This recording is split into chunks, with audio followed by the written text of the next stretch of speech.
不知道谁说的会打鼓的男人特别帅，有没有人知道他在敲什么？之所以会如此兴奋，就是抓到的鱼太多，都快把自己给吃吐了。还有人直接生吃鱼子，确定这样真的会很好吃吗？反正我觉得还不如来点浆果，在野外过得如此滋润，有人想过来体验一下吗？挑战进行到第10天，仅剩6人还在场上。玛利亚不知道男友已经离开，对她那是非常想念。别看自己吃了不少的鱼，其实也没弥补身体的消耗。现在退出环境还有些早，她希望男友能一起过来完成挑战。平时2人形影不离，糖分那是天天超标。如果可以的话，真想过去他那边拥抱下。然而约恩刚刚就退出挑战回家了，玛利亚还想着熬够1个月，到时大家一起回家。至于奖金只不过是顺带而已。原来节目组也是 play 的环节之一。颜色原本躺在庇护所里不想动，看着外面的阳光有些温暖，正好去渔网那看看如何。今天运气是真的不错，这不就有条送货上门的了。要说这鱼哪里最好吃，颜色觉得包氏这鱼刺也不用怎么进行处理，直接放到嘴里面最美味，感觉就像是在吃西米一样，在口中不断炸开，100%纯天然没污染。野外求生就是这么简单快乐，这样的日子待上多久都愿意。问题卡托不是这样想，已经开始厌倦这单一的食物，真的是越吃越难受，恨不得扔到一边给埋了。鱼肉再美味，天天吃也会腻。卡托现在闻到就想吐，这日子哪里是人能待的？他已经有点想回家啃汉堡了。还有那刚炸出来的薯条，越想越兴奋，感觉就在眼前一样。如果不是闻到鱼肉味，卡托觉得自己还是挺幸福的，打算带上背包到山上看看。不为别的，只想暂时忘记那鳟鱼，最好是能整到不一样的食物。祝自己好运，调整一下心情。还是这熟悉的流水，原本以为再往前面点会看到个湖，没想到是个沼泽地，然后又碰上下雨天，心情那是糟糕的很。前面那看起来像是雪，好家伙，再往上面走点，怕是会把人给冻坏了。换个方向继续寻找看看，总算是找到那湖了。来钓回鱼打发一下时间。玛利亚也好怀念家里的食物，想想冰箱里面的牛排，这放到锅里面烹饪，怕是要香晕了。还有那烤面包，真的是越想越饿。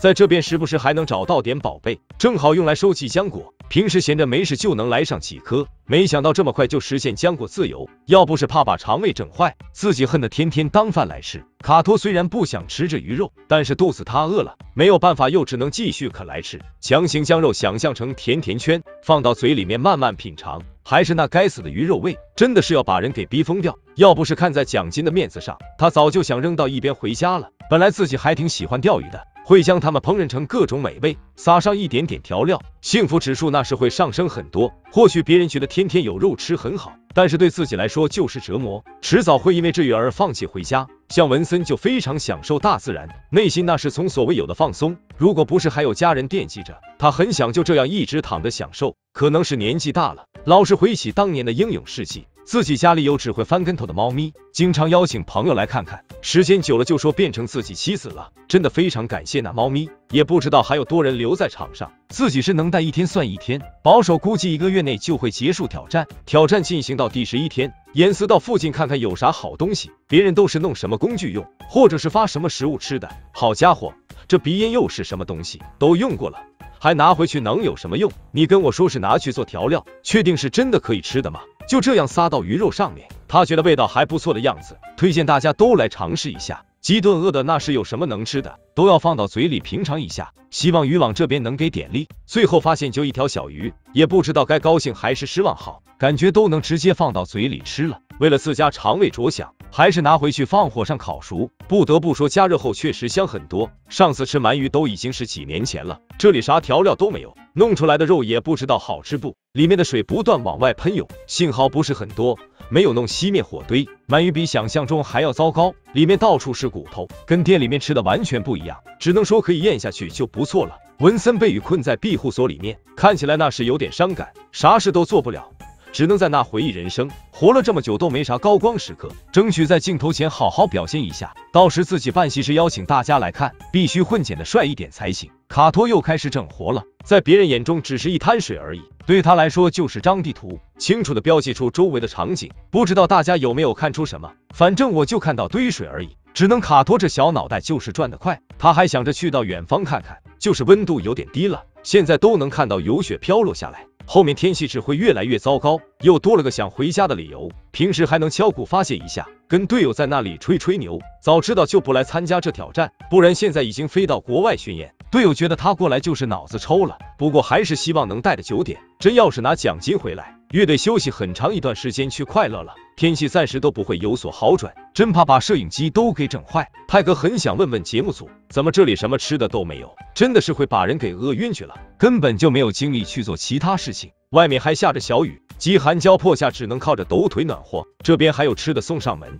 可惜肉实在太少了，等他长大点再放嘴里。卡托这边天色刚转晴，正是去享受钓鱼的好机会，肯定有人会问，这肉都不想吃，怎么还坚持要去钓鱼呢？只能说钓鱼佬的快乐你们不懂，重要的是这钓鱼的过程，通过自己的技巧和耐心，等待那鱼慢慢靠近过来，上钩的那一刻，快乐就跟喷泉一样涌上来，反正很难跟不钓鱼的人解释清楚。经过卡托的不断调整下，鱼竿弄得越来越顺手。凭卡托多年钓鱼的经验来看，只要这能够顺利摔到合适的地方，肯定会有鱼过来吃的。唯一的问题就是这边不好站着，差点就要把人给摔回家了，气得卡托只能回到帐篷里口吐芬芳。具体不能说，反正含蛙量极高，严丝每天都会添加点植被，这些苔藓能够将缝隙填补好，就是收集起来有点费时。自己还挺喜欢雨水滴落的声音，感觉就像是在听演唱会一样。对大部分选手来说，身体消耗和食物获取成反比，真的是越努力肚子就越饿。刚刚还觉得精力充沛，一会的功夫就已经彻底累垮，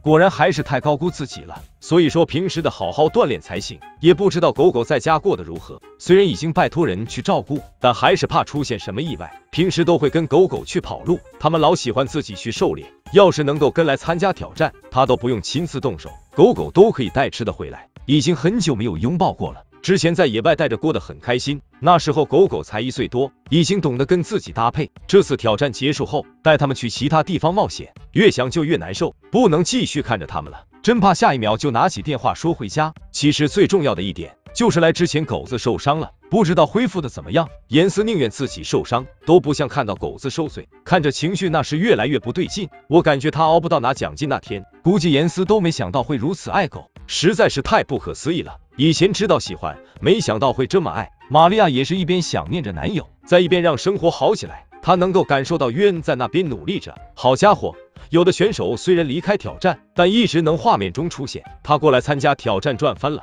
要是能像鹰那样自由飞翔，玛利亚怕是第一时间就过去了。卡托发现这水里面有大家伙，瞧瞧这涟漪的动静，他还在往岸边靠近。哪个钓鱼佬看到会不上头？卡托恨不得现在就进到水里抓，看起来真的是非常诱人。下去也不是什么容易的事情，说什么也要去尝试一下。不过这彩虹看起来确实不错，像文森就准备好茶水慢慢欣赏，享受着篝火带来的温暖，舒服到自己都想躺在里面。如果没有什么意外发生的话，按照现在的节奏过下去，好像真没有什么难度。自己再努力一点，那不就奖金到手？想想还有点小激动。以前去到野外锻炼身体，哪里需要这么多柴火？还是年轻的时候好，现在老了可不行，这火稍微弱一点就冷得发抖。也不知道家里的小家伙怎么样了，真想让他们也过来体验下。准备充足点的话，确实是个度假不错的地方，已经很少能找到这么蓝的天空了，也就食物稍微比较单一，平时多呼吸点新鲜空气就挺不错。玛利亚也很喜欢这样的生活，睡前一定会出来散散步，到时就可以直接钻进睡袋，暖暖的特别让人感觉舒服。今天的亮度也非常好，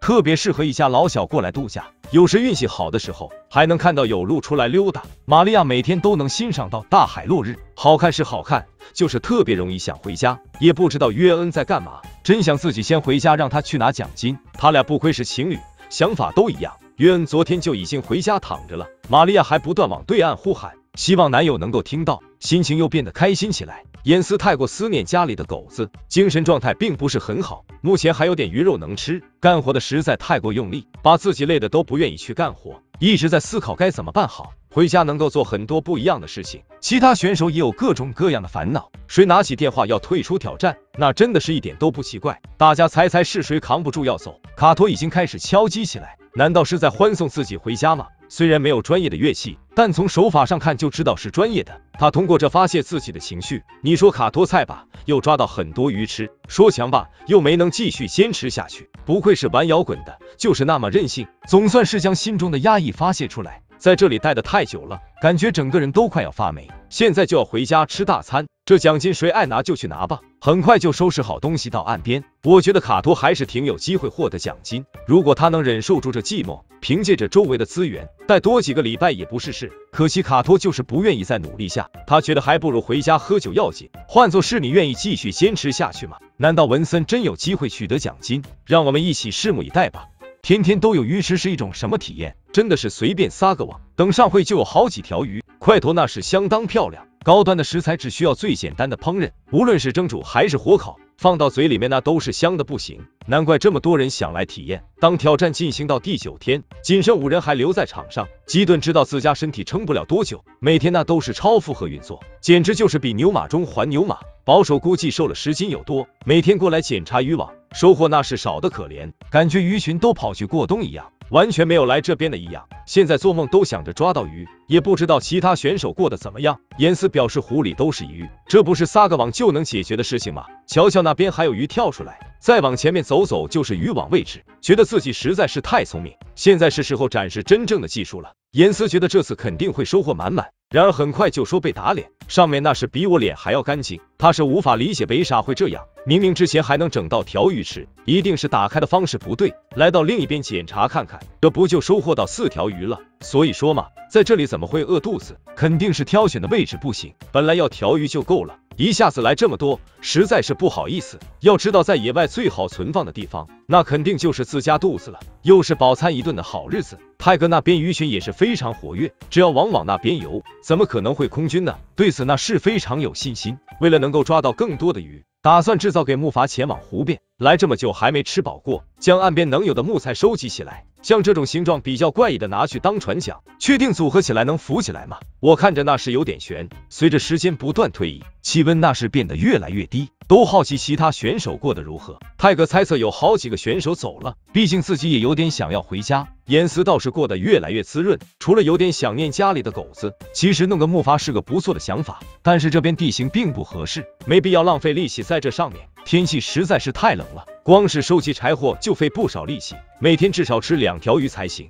不然身体很难坚持下去。真想把自己塞进火堆里面，烤熟后应该闻起来还不错吧。挑战已经进行到第10天，文森特别喜欢这阳光，感觉整个人都舒服不少。没想到还有路过来看望自己，心情瞬间那是变得更好。看看今天有没有收获，这2天也就吃了点浆果，身体那真的有点吃不消了。然而渔网那还是没啥收获，心态那是有点崩溃了。基顿这边看起来并不是很好，时不时有寒风吹过来，也不知道会不会影响到抓鱼，脸那是快要被冻僵了。看别人过来参加挑战，感觉并没有什么难度的样子，真轮到自己的时候才明白，不是一般人能来的。哪怕有一堆食物能吃，内心的孤独感也没法抵消掉，只有投入到工作中才稍微好点。现在自己又饿又累，要是这周还整不到鱼的话，他觉得提前预约船过来了。倒是发现地上有个罐头，放了有点时间了，怎么就不给个完整的呢？文森倒是越来越享受了，已经没有刚开始时那么迷茫，之前还会担心家里的事情，来了这么久也算是看开了，孤独的感觉也不算很差。反正再过几年自己也是这状态，就当做提前适应下吧。也不知剩下多少选手，但感觉还有挺多人的，都是比自己年轻有活力。奖金是不指望能拿到了，尽量多享受下这边的生活。之前在家也是自己去钓鱼，每次都能弄到条大鱼，在这边虽然说也能整到吃的，但是并没有想象中那么好。与刚来时相比，那可真的是瘦很多，有点担心身体会出现更多问题，毕竟已经不是年轻人了，没法像他们那样靠身体素质硬撑下去。哪天醒来感觉不舒服，自己或许就会退出挑战回家了。还没有狠心到把身体整垮那一步，所现在有什么能吃的，自己都会塞进嘴里面。只是这浆果吃多了对肠胃不好，确定这样真的好吗？泰哥已经有点自暴自弃了，下着雨还要背着行李去其他地方。他想法很简单，就是抓鱼吃。那边曾经看到有鱼群出没，这可能是自己最后的机会了。其实这边有不少鹿出没，但凡节目组肯给把弓箭，自己怕是早就实现烤肉自由了。还不如参加其他求生节目，感觉会过得更加舒服，也总好过一直在这里挨饿。基顿回想起来之前购物，商店里有很多专业的装备，每一件衣服都是精挑细选，但来到后才发现，这些也只是给自己提供个保障，最重要的就是获取到食物，跟自己的意志力能扛住饥饿只是基本操作，如何在野外忍受住孤独，这才是荒野独居最大的困难。经常挨饿的人都知道，喝水也是能够充饥的。其实附近有很多能吃的植物，只是自己并没不认识，乱吃真的会把自己送去吃席的。所以还是整点绿叶泡茶安全点，真的是万物皆可当茶喝。基顿觉得这跟汤一样，里面全是大自然的清香，水蒸气也不要浪费掉，正好可以清洁一下身体。你还不别说，这鸡肉确实可以，饿这么多天还能维持住，他这锻炼确实是有点东西。如果不是身上的味道有点熏，都不好意思在镜头前展示，真怕一堆人给馋上了。男孩子出门在外也得小心点，经过擦拭之后，感觉那是好很多了，不用担心突然半夜会被熏醒。如果哪天发现鸡肉消失不见，自己怕是也该准备回家吃蛋白粉了。严丝的渔网再次收获到鱼，有时候食物太多也是个烦恼，今天是能吃多少就吃多少。他一直觉得野外只有肚子是安全的，放在其他地方不是怕发臭，就是担心被其他动物叼走。其实也不是很多，一只手就拿捏住，按照这个节奏走下去，奖金那不就是有手就行。先把快要发臭的吃进肚子里面，吃不下的就覆盖在苔藓下，理论上应该能放段时间了，以后每天有鱼肉滋润身体，想想都觉得高兴。父亲说是有凶出没，不过也不至于那么倒霉吧。基顿这边闲着也是闲着，教大家野外如何处理鞋子，直接水洗肯定是不行的，烤干的耗费不少时间。袜子可以放在石头上加热杀菌，鞋子里面则是用热石烫，温度不高，不会把鞋弄坏，然后在火堆旁边加热杀菌。大家觉得这样真的有用吗？文森这鞋子修修补补，感觉是有点支撑不住了，只能用布料重新覆盖住，能够避免寒风吹进来就行。他可不想脚趾冻出问题，已经没有力气到更远的地方探险，大部分时间都在火堆旁歇着。附近的浆果城现在最主要的来源，无论生活过得怎么样，都别忘记了给自己来杯热茶，安抚一下那烦躁的心，感觉实在是太棒了。希望鞋子能够支撑得住吧。泰格又背上行李去远足，如果不是周围木材有点少，他挺想就在附近住下来，这边抓到鱼的机会会大很多。尽管雨是越下越大，但想填饱肚子那就不能放弃。刚放下去没多久就感受到阻力，鱼线那边好像被什么纠缠住了，慢慢将这拉扯上来。忙碌这么长的时间，总算钓到条鱼上来，这足够让自己饱餐一顿了。不知道是不是鱼群觉得他可怜，都围上来抢着说要送吃的。他觉得这才是野外求生的正确打开方式。鱼线那边又出现动静，好家伙，早知道会这样，就应该早点过去那抓鱼吃，放过锅里面简单烹饪煮熟。总算轮到自己享受下生活了。在第11天时，就剩玛利亚这个女选手了。她发现山那雪线越来越低，其他人也发现这个事情，难怪风吹过来那么冷。文森这边已经有3天没钓到鱼，他觉得就是气温降低的原因，幸好之前有江鱼给烟熏下，不然现在想吃口肉都不行。就是忘记拿相机进行拍摄，没有记录到这高光时刻。不过这些也够展示实力的了。泰格得到食物补充后，精神状态那是好了不少。他希望今天也能够顺利抓到鱼，充足的食物会让身体好起来。原本还挺开心的，只是这火堆怎么回事？一会的功夫就说又熄灭了。看来天气的变化带来的影响是真的有点大，想整点鱼劲重新点燃起来都困难。问题并不是很大，重新收集一些材料打火就行。平时都懒得带打火器，谁能想到现在还要为打火而发愁？基顿觉得有打火器在手，是真的非常容易将火点燃起来，并不需要太多技巧，只要能选择到合适的火龙，咔嚓几下就能顺利点燃起来。如果这样都没有生火成功，只能说菜真的要多练，看到火苗起来慢慢添加就行。说是这样说，泰格就是没法成功点燃起来，内心那是急得不行，真的一个下午时间都耗费在生火上，最后连火星都没有看到，也就手上多了个水泡。泰格也是挺绝望的，但还是决定继续尝试生火。也不知道是他找到了方法，还是火绒那被磨得受不了，他总算是将火点燃起来。严丝就没有这个烦恼，美味的鱼肉加上充足的柴火，小日子那是过得非常滋润。就是鱼肉发臭的有点快，上面这些白点看着恶心，都是苍蝇留下的蛋。转念一想，那不就是蛋白质，这还要清理什么？直接烤熟吃了更健康。严丝也是抱着试试的心态，放到嘴里面仔细品尝，味道确实是不一般。泰格这边的会稍微新鲜一点，闻着锅里的香味，欣赏周围风景。不知道的还以为是来野炊的，就是生火耗费了太多力气和时间，一条鱼还不足以安抚，又整了些浆果来填饱肚子，木柴也要多收集一点，不然明天又要经历一次生火，那自己真的是要骂人了。也不知道还剩下多少选手，自己现在有点想要回家吃饭了。其实大家做的事情都差不多，就看谁能熬得住寂寞。目前我觉得文森最有可能会走，毕竟天天熬老头谁能扛得住？他有点去其他地方旅游，好好享受一下当地的美食。天天在这里抱着鱼啃很难受，还不如去厂里打螺丝好玩。玛利亚躺着那是无所事事，最近不知道上映了什么电影，很想回去整点爆米花吃。男友那边也不知道抓了多少鱼，肯定不会有他那么多。他估计怎么都没想到，别人已经在家吃香喝辣的了，可怜自己一个人在野外受苦。泰格吃完鱼肉感觉也不是很好，之前肚子饿还能忍忍，尝过食物后就更想吃了。这几天得想办法弄多点事物吃才行。躺在火堆旁边烤火确实舒服。吉顿觉得现在什么都不吃也能在这待上段时间，只是光靠挨饿一点意思都没有。看能不能整到更多的食物吃，让自己过得更加舒服。挑战已经进行到第12天，吉顿将希望都寄托在渔网上，最好能来个大丰收，不然自己也只要放弃挑战回家。泰格第一次拿出手机，来之前想着带的9点，过来后才发现这有多难，真的是当时笑得有多开心，现在就过得有多难受。节目组收到信号后立刻赶往，泰格觉得自己轻松了不少，这次挑战过得并不是很顺利，能坚持到现在已经很满意了。好家伙，不到2周的时间，就只剩下4人留在场上，这届选手该不会1个月都撑不到吧？